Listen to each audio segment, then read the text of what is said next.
Dumagundong ang nag-uumapaw na suporta para kina Mika Salamanca at Brent Manalo na itinanghal na big winner duo ng Pinoy Big Brother Celebrity Collab Edition.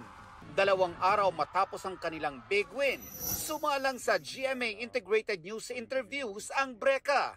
Hindi raw nila inaasahan na sila ang mananalo. Hindi po talaga kami makapaniwala. Kasi from a duo po na ready na po mag-surrender ng spot to someone na kaya pang mag-second or big winner. Kaya po sobrang nakakagulat po for us.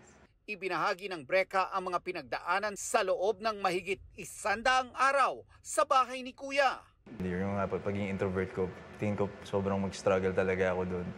Kasi kailangan ma-gets ka agad ng mga tao eh. Kung wala kang pinapakita, paano ka nila maintindihan? Ako po lagi yung malakas po strong personality, pero kaya mo po pala maging sensitive at the same time, strong yung personality mo. Kailangan ko pong magtayo talaga ng wall para po kahit paano maprotektahan ko yung sarili ko sa kung ano man po yung pwede ko pa pong ma-receive beyond the hate po.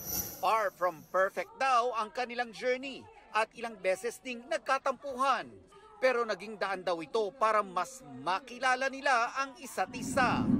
Matapos tanghaling big winners, ano nga ba ang gustong pagtuunan ng pansin ng Breka? Hopefully talaga mas mag-focus pa sa pag-arte, Tito Boy.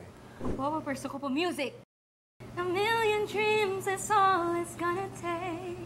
Oh, a million dreams for the world we're gonna make. Para sa GMA Integrated News, ako si Nelson Canlas, ang inyong saksi. Duo po na ready na po mag-surrender ng spot. Mga kapuso, maging una sa saksi.